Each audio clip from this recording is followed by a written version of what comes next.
Hello and welcome to my podcast. Do me a favor, subscribe to the John Keim Report wherever you get your podcasts. If you're watching on YouTube, hit that like button, hit that subscribe button. You can find us there as part of Ampire Media, Ampire. Always much appreciated when you tune in. Don't forget, you can read my work on ESPN.com. In a minute, I'll be joined by Nicki Jhabvala from the Washington Post as we discuss the rookies from over the weekend, little things that she picked up on just being around the rookies on Saturday.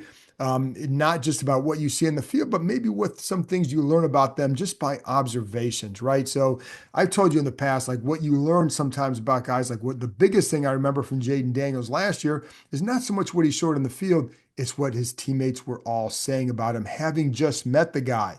That's what really jumped out to me and how much they loved being around the guy, how much they gravitated to him.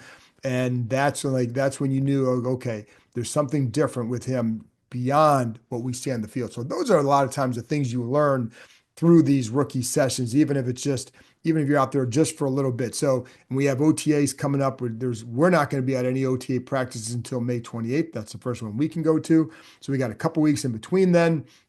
We also have the schedule release this week. So the big schedule will be released on Wednesday. We'll find out how many primetime games there are, right? We know who they're playing, but just when and just how the schedule breaks, where are the tough stretches, and again, how many primetime games, and is there going to be a holiday game? And then also on Tuesday, we'll find out about whether or we'll get the official word about Spain, wink, wink. So, anyways, that'll be around 9 a.m. Tuesday Eastern time, by the way. So, anyway, folks, that's it for me. Here's my conversation with Nicki Jhabvala from the Washington Post.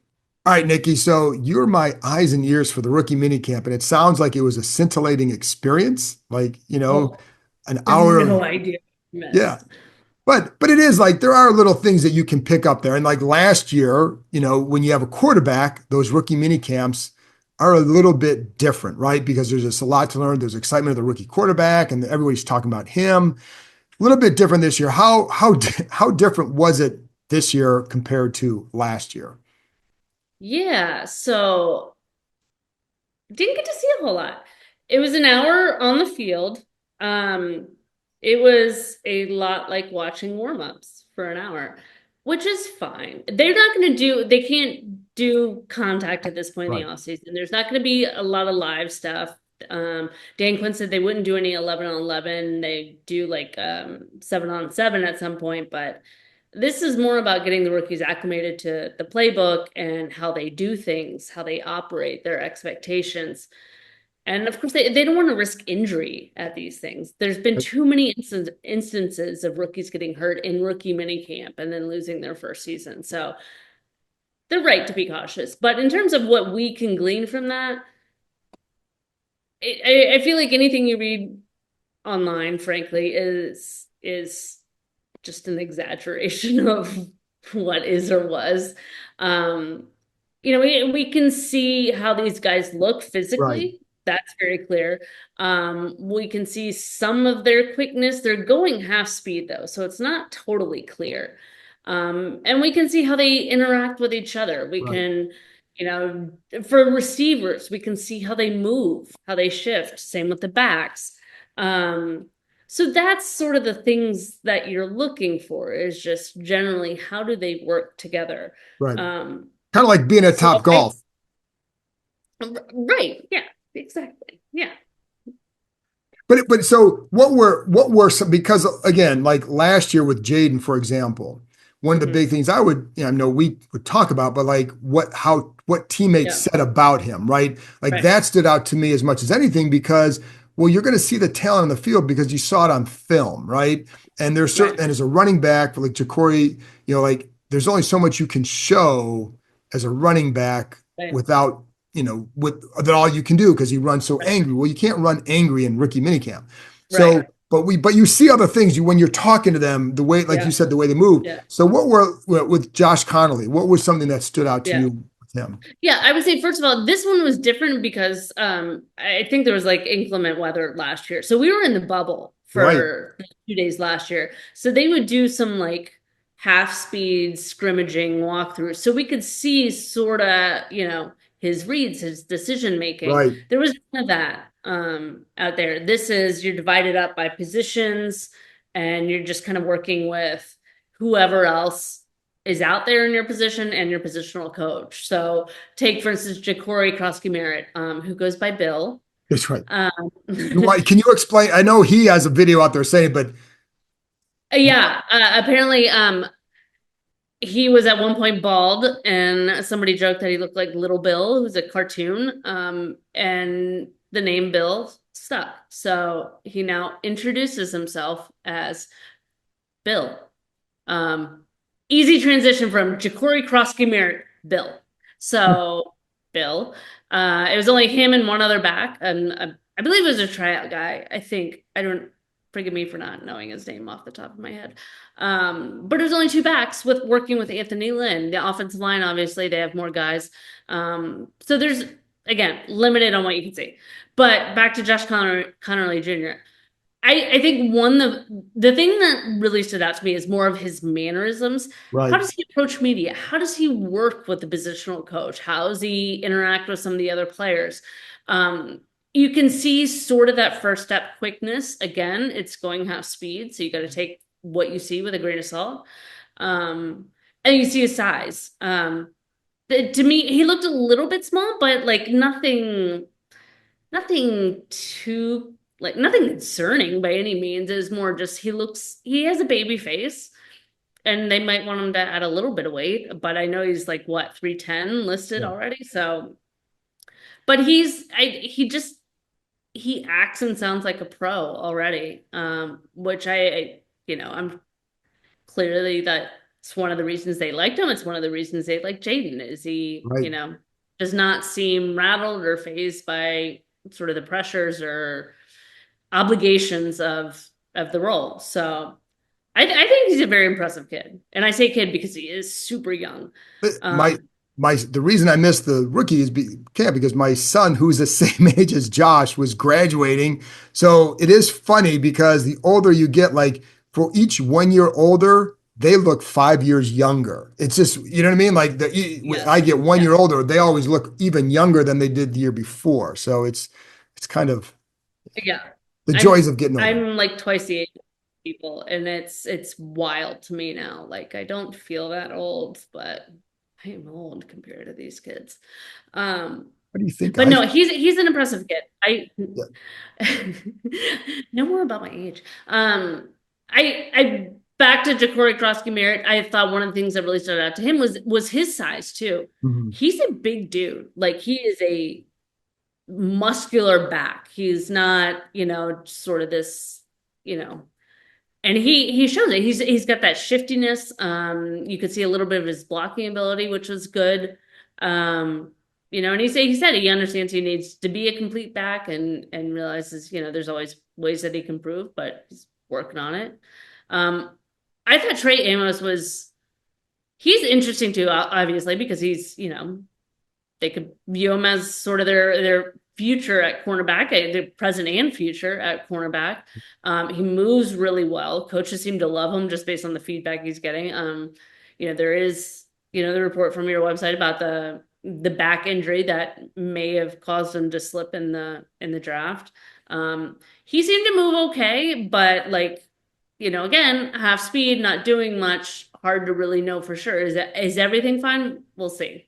And both him and Dan Quinn were, tried to shut down any notion of there being any issue, but we'll see ultimately as time goes on. And it did, and just Um, to interrupt for 1 minute well, too, with his back, like it sounded like it was not every team that had the same report on him either. So like some teams seem to be yeah, comfortable with it. right, Because like I always get this thing from one person before where they'll give me the red and the blue and the purple, and for the guys with injury designations or red flags, he didn't have anything on him. So I think that was yeah, it may have been a couple teams, and that's all it takes for him to, yeah. so And Dan anyways, Quinn, like I asked him, what made you feel comfortable? He said we were comfortable with yeah. him, so clearly, so So um, yeah, no, all good. But Jalen Lane, I dude's fast. I mean, we knew that coming in, right. but obviously it shows up. And he looked like a natural. And they did a couple punt returns, but just fielding them. They're not,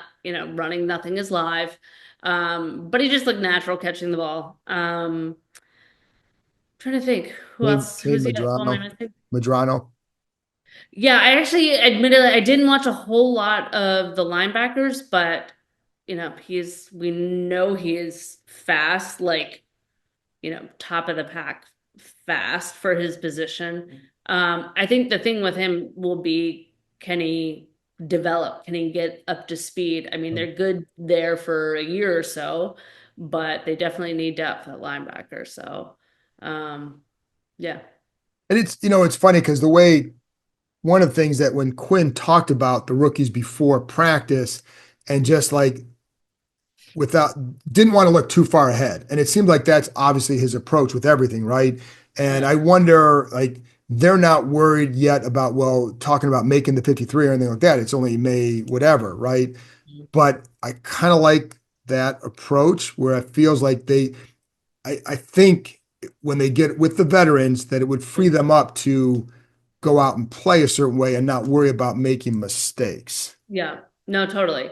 Totally. I mean, they push for competition and you see it in subtle ways too. I think I heard a former Atlanta scout mention this, and I didn't put two and two together before. And I actually need to go back and look at the like off-season roster. But I think Quinn likes to leave a couple roster spots open just to create competition. Guys know there's an opening or two.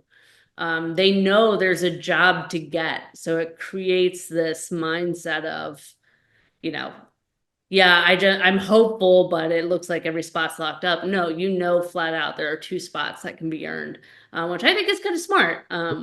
So I mean, I that's one of the things I am curious about too is will they keep the full 90 going in? Will they always leave a spot open? And then like in the regular season, will they stick to like 52? I mean, I do believe last season there was a long stretch where they had like 52 at least. Right. And I think even in camp, there were a couple of times they didn't have a full Yeah. 90 for Yeah. sure.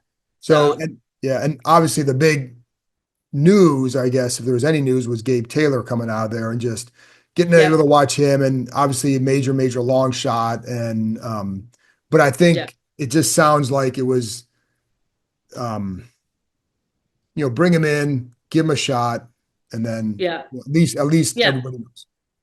Yeah. And like he's an impressive kid just because of he says he doesn't feel pressure. He doesn't listen to any I don't know that there are critics, but I guess any that feel he's And I'm not, sure like you know, natural comparisons, good like, well, enough to he's get not this or that when Sean was sure. this or that, right? But Right, right. But I mean, whether he does or he doesn't, it's still a lot of pressure on him, especially coming back to the franchise where Sean Taylor's starred. But he handles it beautifully. So a lot of credit to him for, doing it. I clearly wanted to. I know his brother means a ton to him and his family, and I think it's awesome.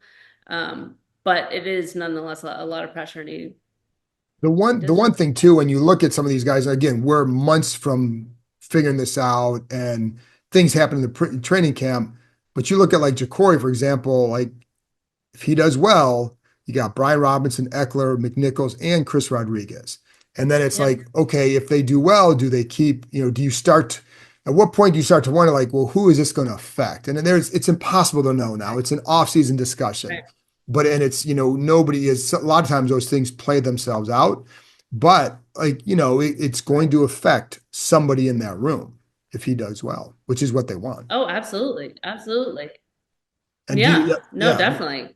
And I And think at the very least, because they had what, 21 tryout players, like I want to say 10, 12 UDFAs.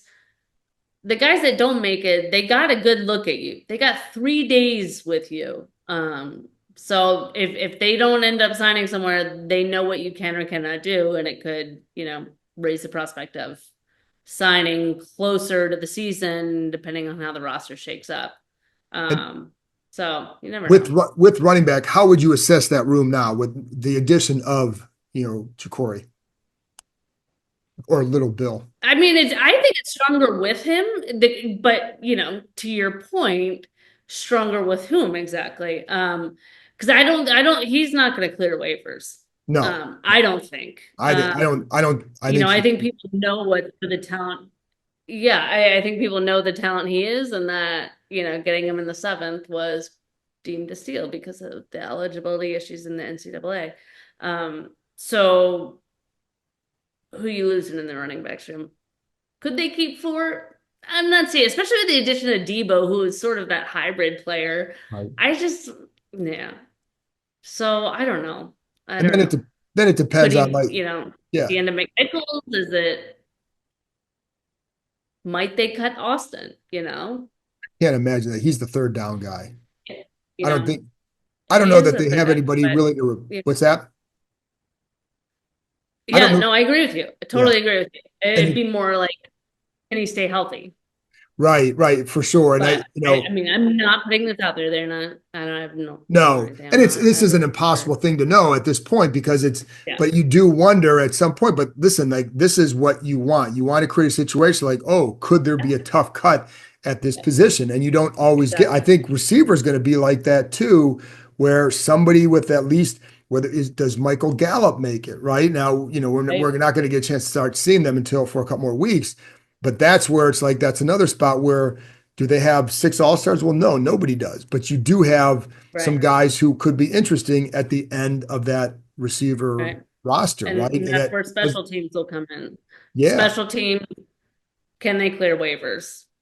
right. That all has to be factored in. And I think like if we're the running back, that's why I'd wonder about Jeremy McNichols. I like what he added last year, but is Mhm. he a guy that would clear waivers? That's who knows. And again, this is like we'll be talking about this again in July and then probably Yeah. August, and then right then they'll have final cuts. So we'll talk about it a couple more times. But so when you look at, obviously we keep talking about edge rusher. What Hmm. sense what is your sense of how they're approaching this? Because clearly there hasn't been the urgency to go do something right away. Yeah. I mean, my sense just looking at it is they value the interior pressure more, and they feel confident that their edge guys could help create that, or could put their interior guys in that position.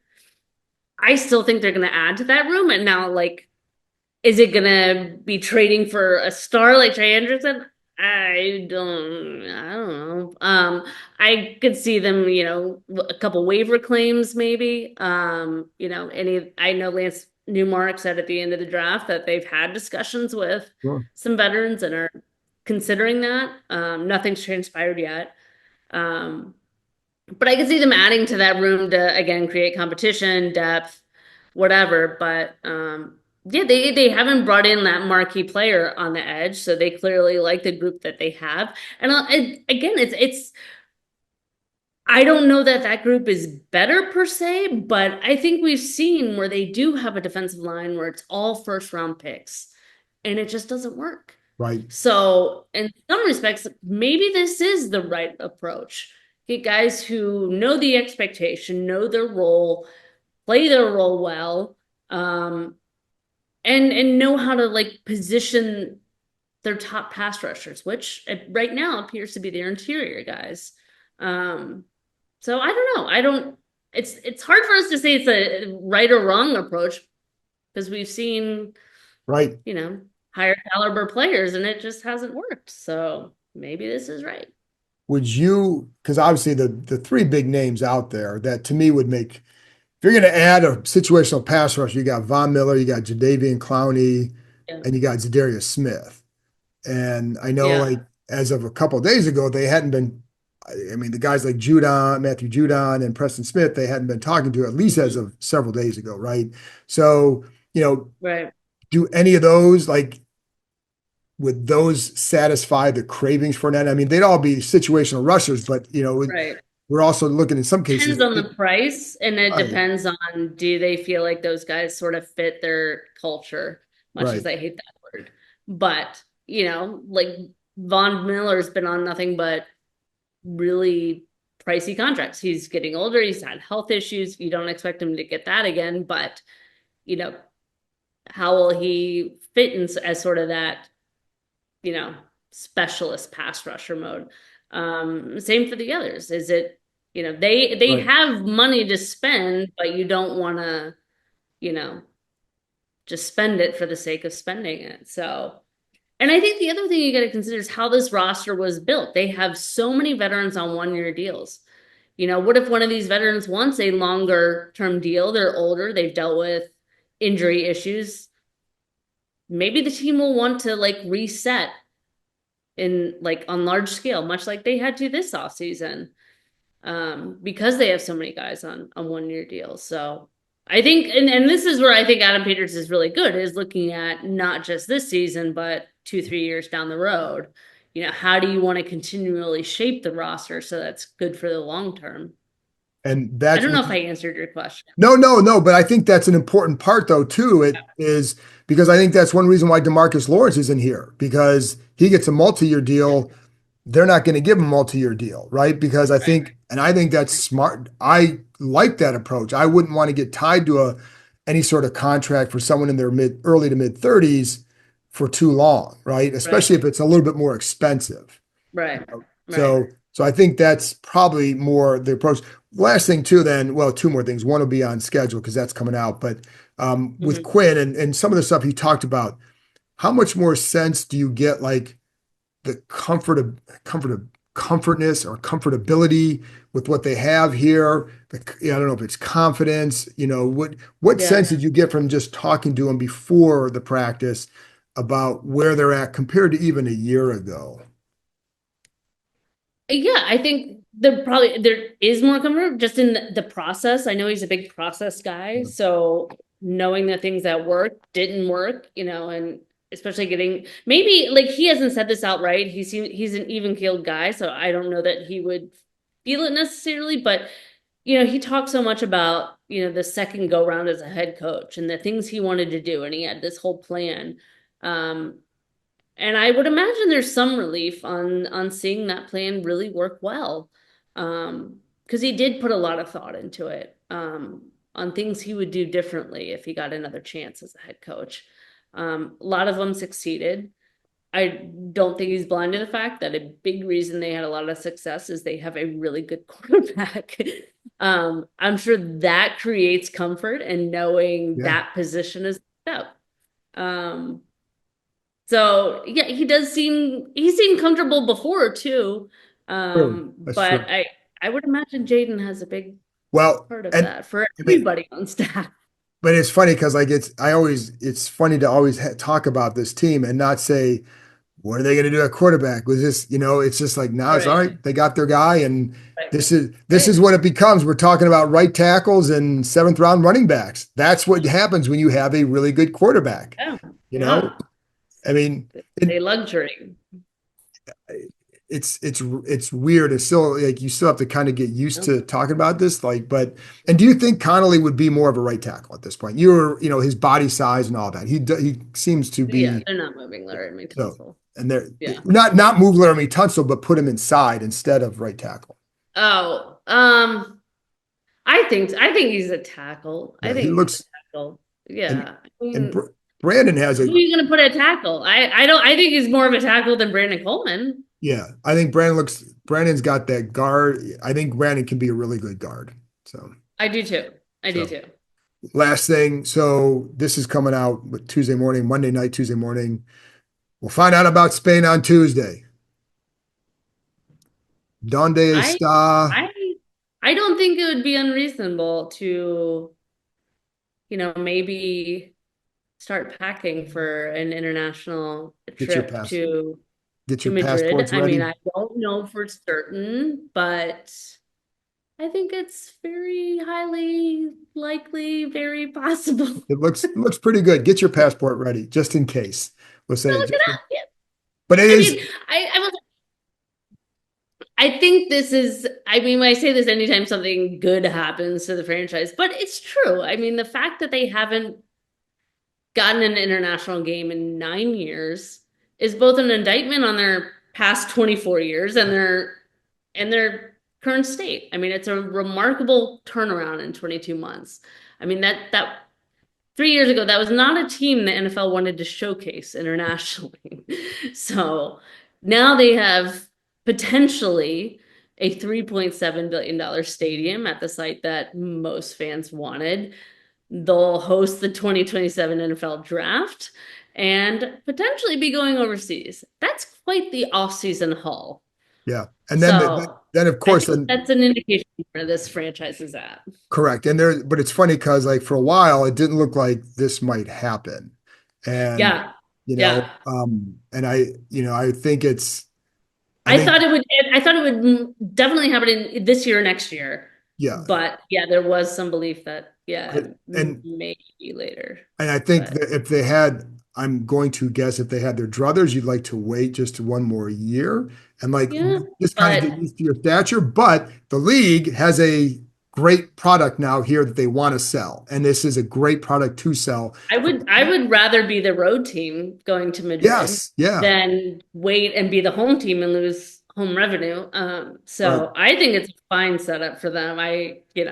Yeah. Oh, yes. I think it's great for them and it's great for you're Yeah, right. It highlights where they're at with the rebuild of the franchise, the yeah, whole between the draft and all the stadium stuff. It's like, it's just another part of that momentum. Of course, then the question with the schedule then yeah, becomes like, how many primetime games? Is there a holiday game? right. It's, I know like it's always tough to be away from family on holidays, but I know fans are going to look at Yeah, fans look at primetime games, right? Like, and I don't blame them. Like, that's what they're going to look at. And do you get that slot? Because it shows what the league thinks of you as a product. right. And there's been nothing worthy of some of those games for a while. So Yeah. we'll see. I'm not It's, gonna lie, I'm gonna miss those home camp kickoffs. well, it is like, Getting home for dinner was great. it is harder to, yes, it's harder for me to make the 90-minute drive back to Berryville at 1 a.m., So if it's a 4 o'clock game, it's a night game, I'll just stay overnight. So that's Media problems. it's get some more Marriott points and like, yeah, it's the first. I'm not complaining. I'm not complaining. Like, Yeah. So the good. where it stinks is like if you're a Jets reporter a couple of years ago and you got all these primetime games and then and Aaron Rodgers gets hurt in the first game, then it's like now you have a bad product for Monday night games. Like, so you don't want that. You don't want that. Like, I'll take Yeah, this. This will be totally. a lot of fun. But and hopefully, Spain comes through. So that will be fun to go over there as well. So anyway, hola. That's great. That's Is that all you know? that's all I know. Listen, there was one time when years ago, I was doing some Nat stuff in the off season. I'm like, it'd probably be good for me to learn some Spanish. And I took Spanish in college, but my Spanish in I college still sounded too only much. know hola. No, I know donde está el baño. I know that. So I mean, where is the bathroom? So, but that was the extent that's of an my, important one to know. well, it is. So, but when I was doing some Nat stuff in the off season, I'd ride down there and I'd be playing these tapes in Spanish down there and I'd learn the stuff. You memorize it, but you're not using it. And then you get in a situation where could you try it out? And all I could think of is Dante style baño. That's all I can remember. So it didn't help me much. So if they go to Madrid, if you hang around with me at all, we may need a translator with us because I can't handle it. So, Yeah. but Well, I hear Dan Quinn knows some Spanish now, so that's you did. good. Thanks to your question. Yeah, that was great. Do what I All right. can. Yeah. There you go. Nikki, thanks a lot. I appreciate it as always. You got Of anything you course. need to plug? Nope.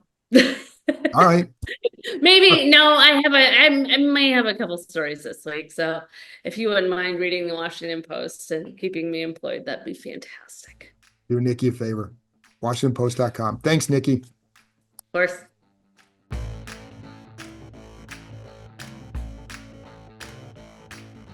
That's it for this episode. Thanks to Nikki for joining me, and thank you, as always, for tuning in. I'll be back on Thursday with another episode. So I'll talk to you next time.